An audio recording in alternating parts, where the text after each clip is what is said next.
Assalamualaikum warahmatullahi wabarakatuh. Apa kabar semuanya? Semoga semuanya dalam keadaan baik-baik saja dan sehat selalu. Pada video kali ini saya akan menjelaskan mengenai bagaimana membuat presentasi untuk sidang skripsi ya atau tugas akhir maupun tesis, di mana dalam pertemuan ini saya akan membagi menjadi dua penjelasan, yaitu materi presentasi dan tahap membawakan presentasi. Baik, yang pertama adalah membuat PowerPoint yang menarik ya untuk presentasi. Kalau bisa ya, yang pertama itu buang informasi yang tidak penting. Jadi kita harus punya kemampuan untuk menyederhanakan, maksudnya di situ, yaitu menghilangkan informasi yang kira-kira informasi itu tidak penting ya, sehingga hanya yang penting saja yang akan terlihat. Jadi kalau bisa tetapkan prioritas ya, ambil kata kuncinya saja yang bisa mewakili informasi yang kita buat ya. Jadi ingat ya, hanya kata kuncinya saja yang kita tampilkan ya di presentasi. Terus yang kedua adalah hindari bullet point. Nah, ini biasanya kebanyakan dari kita dalam melakukan presentasi itu kebanyakan menampilkan bullet point yang sehingga menjadi bosan ya orang yang melihatnya atau yang mendengarnya. Jadi kalau bisa itu dihindari ya. Jadi kalau memang terpaksa dalam menggunakan bullet point itu ya mungkin sekali saja. Jadi jangan menggunakan terlalu sering ya. Itu tadi saya bilang karena kalau terlalu sering itu akan membosankan. Ya kalau bisa ditambahkan gambar-gambar ya. Misalnya tujuan, terus kemudian permasalahan ya. Itu perlu dalam presentasi tersebut ditambahkan gambar-gambar ya atau animasi atau video ya yang lebih menarik ya. Terus yang ketiga adalah ringkas teks ya. Jadi kenapa mesti diringkas teksnya dan agar tulisan yang kita buat dalam presentasi itu agak lebih besar. Yang nanti tujuannya adalah bisa dibaca oleh penguji ya atau orang lain atau audiens yang membaca tulisan kita yang kira-kira memang jaraknya itu ya jarak tertentu ya. Dengan jarak dari jauh itu bisa kelihatan atau baris paling belakang itu kelihatan. Nah, jadi perlu ada ringkasan teks ya. Teksnya agak besar ya, kalau ringkas kan mungkin teks yang dalam slide presentasi kita jadi kelihatan besar ya. Kalau misalnya terlalu banyak, maka tulisan-tulisan yang di presentasi itu akan mengecil ya, kecil dan akan sulit terbaca oleh audiens. Yang berikutnya adalah perkuat pesan. Jadi bukan penjelasan ya. Jadi jangan hanya terpaku pada teks pesan yang kuat ya.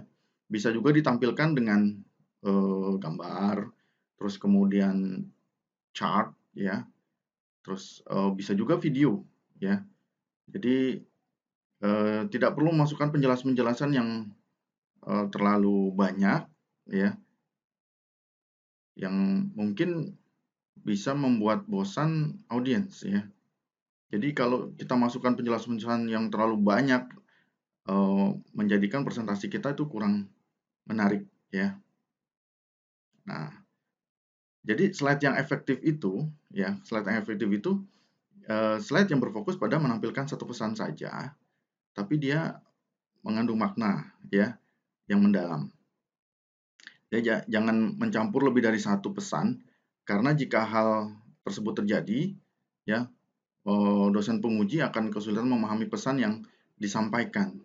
Ya, ya kalau bisa langsung gambar saja ya. Kalau gambar itu kan langsung merefleksikan atau melihat hasil dari penelitian kita, ya hasil dari presentasi kita yang dilihat, oh itu cukup cukup menarik ya, sehingga penguji itu tidak merasa bosan untuk melihat hasil presentasi kita. Jadi kalau bisa ya dengan aturan satu slide satu pesan, maka slide kita itu akan dianggap efektif ya. Dia kuat secara pesan dan kuat secara visual. Jadi prinsip inti dari slide yang sederhana atau simple itu adalah ketika kita bisa menampilkan satu slide yaitu satu pesan. Ya, ini yang kelima. Jadi menurut Einstein, jika kita tidak dapat menjelaskannya secara sederhana, ya, jadi kita ini belum dianggap benar-benar memahami dari presentasi yang kita sampaikan. Nah, kalau bisa seperti ini ya, ada kejelasan pesan, ya, ada klarifikasi, kejelasan pesan yang disampaikan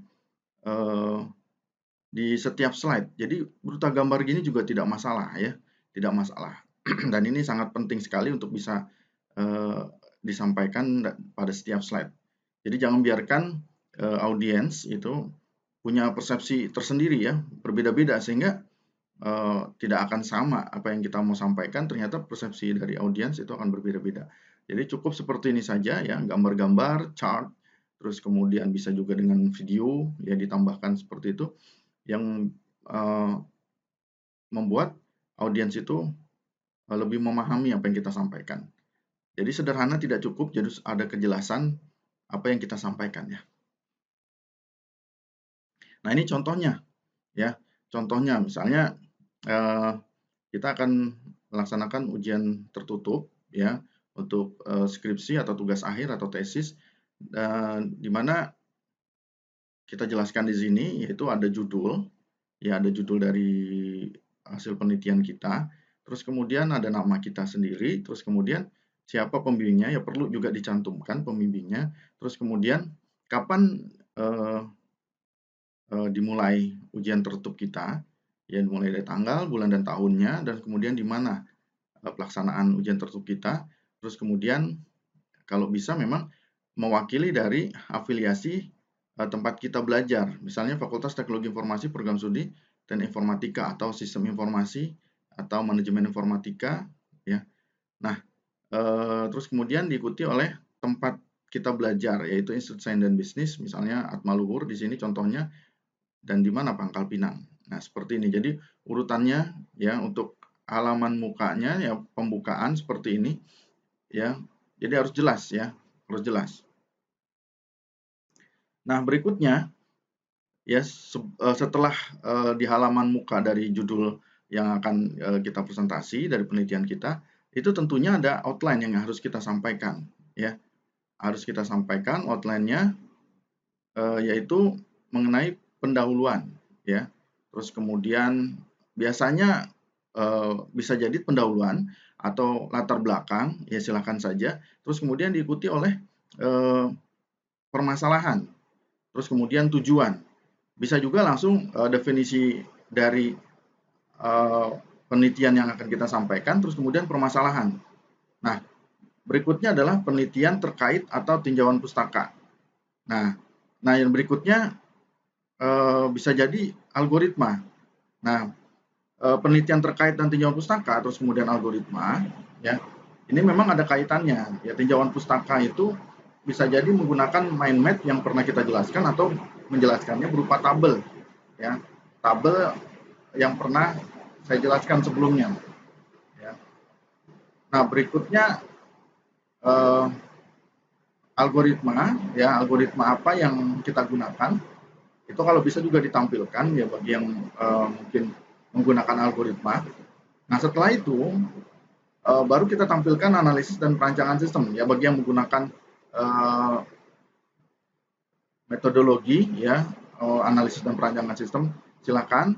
Nah di sini yang ditampilkan pada analisis dan perancangan sistem yang pertama adalah analisis kebutuhan ya, analisis kebutuhan sistem dan analisis sistem yang berjalan itu menggunakan tools berupa atau gambar berupa activity diagram ya.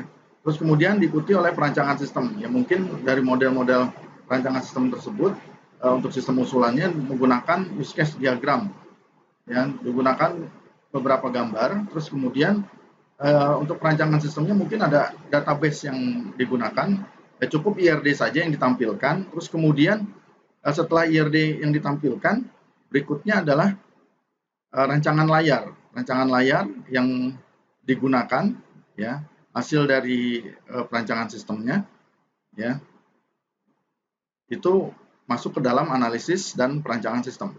Nah, setelah itu cukup di slide berikutnya adalah kesimpulan dan saran. Nah, setelah kesimpulan dan saran, mungkin ya setelah selesai itu ada demo program, hasil dari penelitian yang dilakukan. Ketika memang perlu atau aturan di dalam institusinya itu menerapkan atau mengharuskan untuk melakukan demo program. Nah, jadi intinya adalah slide itu adalah alat bantu visual, sehingga kita harus bisa memuaskan atau menampilkan ya secara jelas secara visual kepada audiens, ya. Jadi slide yang tepat itu memiliki kekuatan visual secara persuasif. Ya, artinya slide yang kita buat itu bisa memengaruhi ya perasaan audiens, sehingga audiens itu cepat bisa memahami apa yang kita sampaikan. Nah, ini contohnya ya, untuk membuka presentasi, Assalamualaikum warahmatullahi wabarakatuh, ya misalnya, atau cukup selamat pagi, ya, atau bisa juga di semuanya, ya, Assalamualaikum, terus kemudian selamat pagi, salam sejahtera bagi kita semua, terus kemudian pada kesempatan yang berbahagia ini, pada hari ini, hari Senin, tanggal 20 September 2021, nah ini saat kita sidang ya, tanggalnya tersebut ya harus jelas. Saya menyesuaikan dengan tampilan slide sebelumnya, yaitu pada tanggal 20 September 2021. Saya ingin mengucapkan terima kasih kepada Bapak Ibu dan para penguji. Nah, sebutkan masing-masing nama Bapak Ibu pengujinya ya, dan gelarnya, serta dosen pembimbing juga silakan untuk disebutkan nama dan gelarnya. Yang setelah itu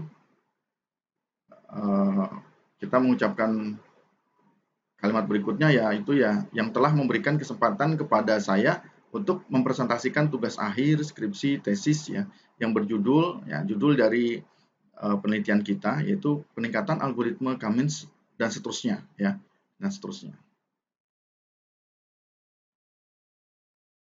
Nah, berikutnya adalah setelah kita tadi mengucapkan salam pembuka, yaitu di slide awal tadi, terus kemudian ada outline. Nah, ini bagian outline-nya.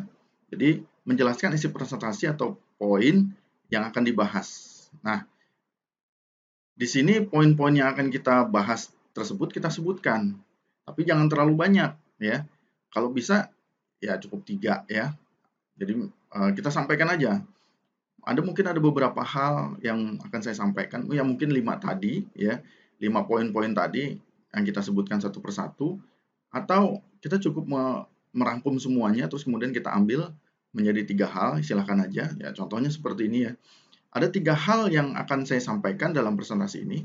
Yang pertama tentang alasan memilih judul yang mencakup di dalamnya adalah pendahuluan, terus kemudian definisi UMKM dan permasalahan. Atau juga bisa tentang alasan pemilihan judul yang mencakup latar belakang masalah, rumusan masalah, dan tujuan. Nah, silakan saja. Ya, silakan saja. Kalau saya ambilnya ya atau mengucapkannya berdasarkan slide tadi ya, slide sebelumnya. Nah, yang kedua tentang penelitian terkait ya atau tinjauan pustaka. Atau bisa juga tentang metode penelitian yang mencakup jenis penelitian, subjek penelitian, variabel penelitian, teknik pengumpulan data, dan teknik analisis data. Nah, silakan ya.